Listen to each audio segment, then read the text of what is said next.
आज के वीडियो में जो प्रश्न को हल करेंगे हम, वो प्रश्न संख्या है 15 जो 2023 में संभावित आने वाले हैं। ये 15 प्रश्न है नंबर, ये 16 नंबर प्रश्न है, ये 17 नंबर प्रश्न है, ये 18 नंबर है, 19 और 20। आज 20 प्रश्नों को ही हम हल करेंगे। तो चलिए आइए देखते हैं वीडियो में। जो अपने YouTube channel maths by Amit sir में मैं पूरी तरह से ये सोच लिया हूँ कि मैं जो विद्यार्थी मैट्रिक परीक्षा 2023 की तैयारी कर रहे हैं उनको मैं वीडियो के माध्यम से ऐसे ऐसे प्रश्नों को हल करके उन तक पहुँचाऊँ ताकि उनको परीक्षा में सहयोग मिल सके और घर बैठे पूरी तरह से तैयारी कर सकें और परीक्षा में अधिक से अधिक अंक ला सकें। तो इसी मुहिम को हम बढ़ाते हुए वीडियो का 5वां भाग लेकर के आए हैं। ये प्रश्न है, उसमें 15 नंबर प्रश्न है कि सिद्ध करें कि किसी वृत्त के बाह्य बिंदु से खींची गई स्पर्श रेखाओं की लंबाइयां बराबर होती है। तो इसके लिए हम एक वृत्त बना देते हैं।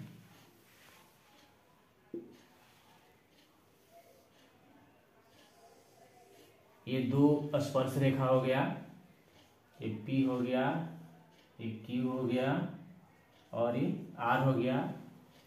इसका जो केंद्र है O हो गया। इससे हम इसको मिला देते हैं। मिला देंगे तो स्पर्श रेखा जो है त्रिज्या वो जो स्पर्श रेखा पर लंब होता है। अब ये हो गया फिगर। अब आइए इसको कैसे प्रूफ करेंगे देखते हैं। दिया है वृत्त COR में, इसका लिखने का मतलब होता है कि C से सर्किल, वह सर्किल जिसका केंद्र O है और रेडियस त्रिज्या R है। इसका लिखने का मतलब यही होता है। तो दिया है वृत्त COR में, वो वृत्त का केंद्र है P एक बाह्य बिंदु है, P एक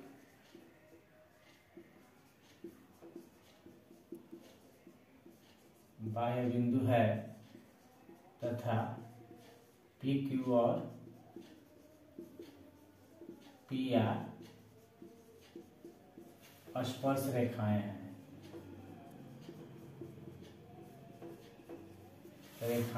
ये दिया हुआ है। अब हम क्या करेंगे, इससे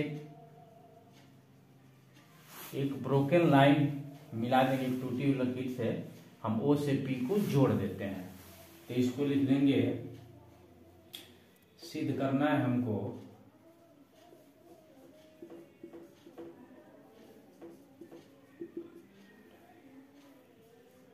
PQ बराबर PR। दोनों स्पर्श रेखा है और दोनों की लंबाई समान होती है, यही प्रूफ करना है।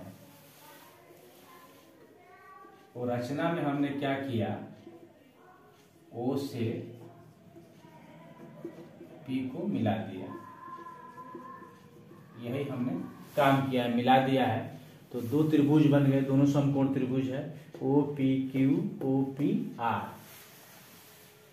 प्रमाण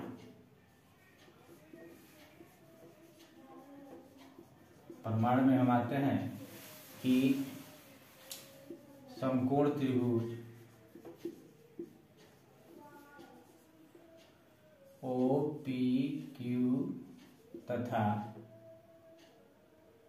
समकोण त्रिभुज दोनों समकोण ही है OPR में, क्योंकि त्रिज्या जो है स्पर्श रेखा पर लंब होती है तो कोण 90 डिग्री का बनेगा और जिस त्रिभुज का एक कोण 90 डिग्री का होता है वह कोण समकोण होता है, वह त्रिभुज समकोण होता है।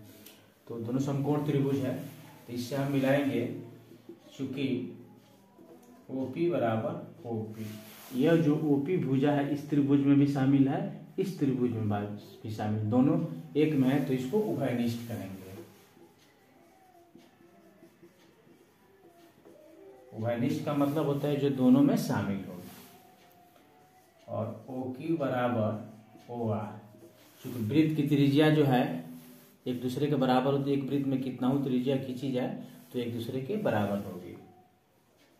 तो ये क्यों बराबर होगी? क्योंकि वृत्त की त्रिज्या है। रीजन भी लिख देते हैं। और कोण जो है ओ आर पी बराबर होगा कोण ओ क्यू पी के, क्योंकि दोनों क्या है? समकोण है। तो जब किसी त्रिभुज के तीनों पार्ट मिलेंगे तब हम उसको कहेंगे कि दोनों त्रिभुज क्या है? सर्वांग सम है। इसलिए त्रिभुज ओ पी क्यू सर्वांगसम त्रिभुज ओ पी आर, दोनों त्रिभुज एक दूसरे के सर्वांगसम है। किससे? संपूर्ण त्रिभुज के सामने की भुजा को कर्ण कहते हैं, आर एच एस से। आर एच एस का मतलब होता है राइट एंगल हाइपोटेनस साइड। यहाँ आर एच एस का मतलब राइट हैंड साइड नहीं होगा, राइट एंगल हाइपोटेनस साइड। तो इसलिए यह जब इसके बराबर हो गया और यह इसके बराबर है तो यह ही भुजा बच गई है, तो यह निश्चित रूप से एक दूसरे के बराबर होगी। इसलिए हम लिखेंगे पी क्यू बराबर पी आर। इसी को प्रूव करना था, हेंस प्रूव। इस प्रकार अगर ज्यामिति से प्रश्न पूछता है बोर्ड के एग्जाम में तो घबराना नहीं है। उसके लिए वीडियो को देखते रहिए और जो जो प्रोसेस से हम जितनी सरलता से हल करेंगे, जितनी आसानी से आप समझ जाएंगे, उसको समझने की कोशिश कीजिए। अब आते हैं अगले प्रश्न पे। ये है अगला प्रश्न। प्रश्न है कि एक 30 मीटर ऊंची मीनार है, भूमि पर वह 10√3 मीटर लंबी छाया बनाती है, तो सूर्य का उन्नयन कोण ज्ञात करना है। एक मीनार हो गया जिसकी लंबाई है 30 मीटर, ये जमीन पर 10√3 मीटर लंबी एक छाया बनाती है। इसको हम मिला देते हैं, ये हो जाएगा समकोण त्रिभुज ए बी सी। तो बताना है कि ये जो कोण है कितना बन रहा है। इसको थीटा मान लेते हैं। लिखेंगे कैसे? ए बी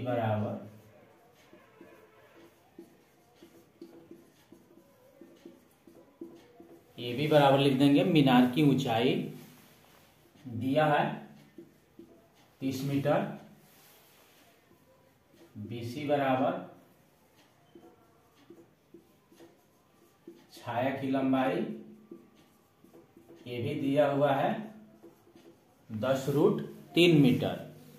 यह थीटा है, तो थीटा के सामने वाले भुजा को लंब कहते हैं और नीचे आधार है, ये हो गया कर्ण। तो लंब और आधार हमको ढूंढना है कि कौन से निष्पत्ति में लंब और आधार होते हैं। तो tan हम लगाएंगे, tan थीटा बराबर लंब बटा आधार होता है, P/B होता है, इसीलिए हम tan थीटा का यूज करेंगे।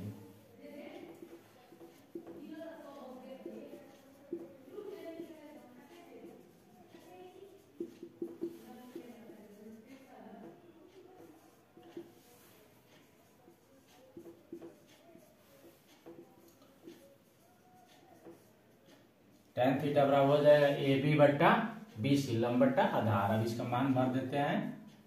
AB का मान है 30 और इसका है 10√3, कट जाएगा 10×3 30, 3/√3। हम 3 को लिख सकते हैं 2 बार √3 और नीचे √3 कट जाएगा एक बार में, बच गया √3। तो tan थीटा बराबर बच गया √3। तो देखना है कि tan में किसका मान √3 होता है। तो tan में 60 डिग्री का जो मान है √3 होता है, कट जाएगा, इसलिए थीटा बराबर 60 डिग्री आंसर हो जाएगा। इसलिए जो सूर्य का उन्नयन कोण होगा वो 60 डिग्री होगा। अब आते हैं अगले प्रश्न पे। अगला प्रश्न है कि दो त्रिभुज दिया हुआ है ABC और DEF, दोनों के क्षेत्रफलों का अनुपात है 25 सेंटीमीटर स्क्वायर और 49 सेंटीमीटर स्क्वायर। एक त्रिभुज की भुजा दी हुई है ये बराबर 9.8 सेमी, तो दूसरे त्रिभुज की भुजा BC ज्ञात करनी है। तो हमने दो त्रिभुज बनाया है ABC और DEF। इसका जो क्षेत्रफल है 25 सेंटीमीटर स्क्वायर है, इसका है 49 सेंटीमीटर स्क्वायर। इसका दिया हुआ है EF 9.8, इसका ज्ञात करना है, इसका नहीं पता है। तो क्षेत्रफल जब दिया हुआ है तो उसकी किसी भुजा का अनुपात हम ज्ञात कर सकते हैं, क्योंकि क्षेत्रफलों का अनुपात है 25, इसलिए भुजाओं का अनुपात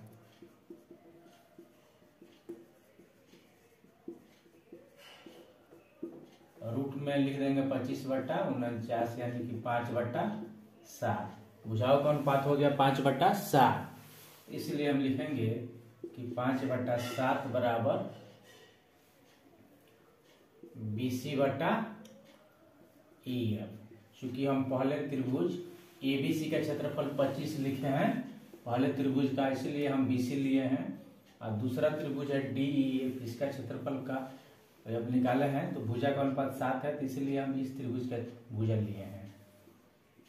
पहले AB त्रिभुज के दोनों पार्ट हैं, फिर DEF त्रिभुज वाले के दोनों पार्ट हैं।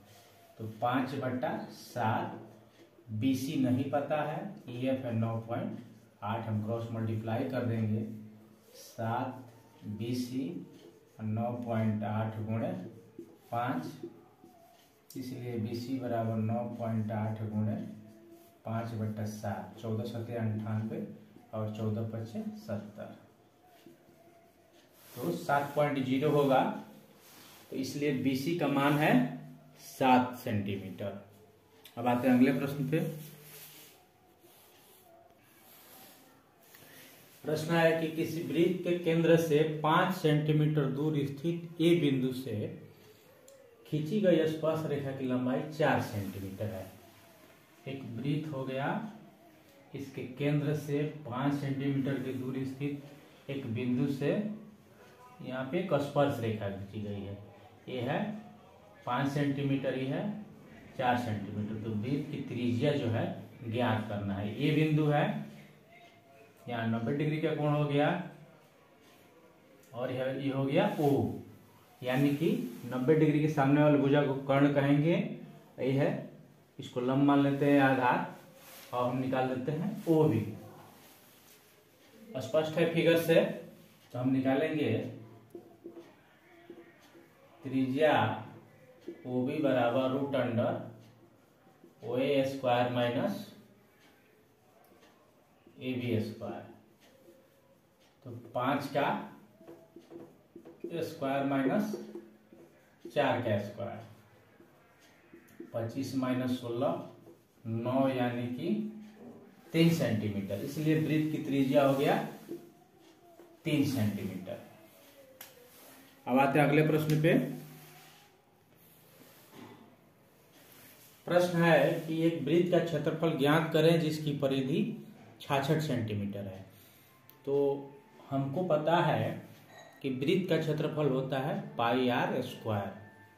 पाई का मान पता है, r ढूंढना है हमको। तो r तो दिया नहीं है, वृत्त की परिधि दी हुई है, तो हम r को ढूंढते हैं परिधि को लेकर के। तो लिखेंगे कि प्रश्न से वृत्त की परिधि